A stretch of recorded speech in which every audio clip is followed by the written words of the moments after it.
My best friend started a prank war, so I let karma finish it. I walked into my room and saw my girlfriend on top of my best friend, and her bra was off one shoulder. His neck was covered in lipstick and she was screaming his name at the top of her lungs. I stared at them from the doorway. Not just because of what I saw, but because of how real it looked. She was sitting on his hips and his hands were on her waist and the bed frame was splintered. My knees buckled. I stormed out of the room and practically sprinted towards the front door.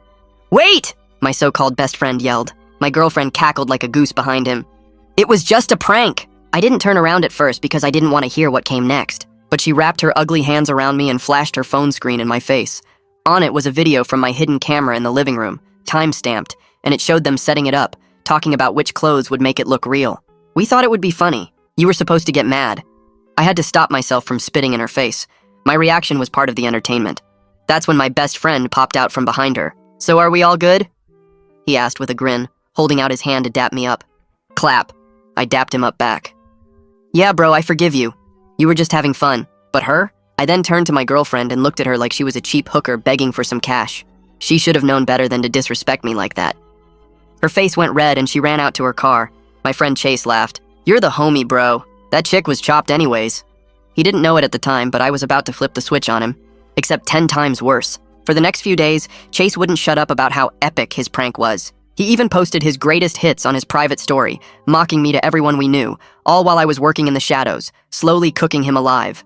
I watched him recruit 2 of our mutual friends, overheard him at a party saying, "Wait till you see what I do next. Joey's gonna love this one." Then our mutual friend mentioned something.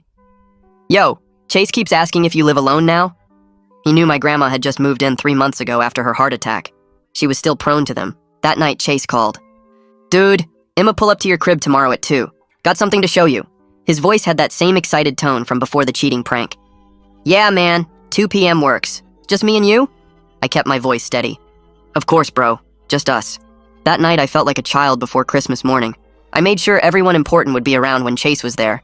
My uncle, the retired EMT, my sweet grandma who could cuss out anyone and make them feel ashamed for their actions. All perfectly coming together like a jigsaw. At 1:45 p.m., I was in position. My hands were sweating with guilt, but I kept thinking about my ex's face when they revealed their prank.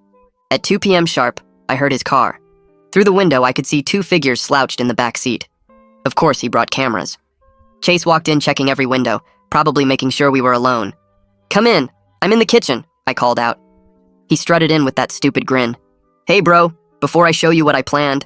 Suddenly, his hand shot to his chest. His face went from smiling to pure agony in a second. "Chase?" His knees gave out and he hit the floor hard. Red foam started bubbling from his mouth, and for a split second, I forgot everything.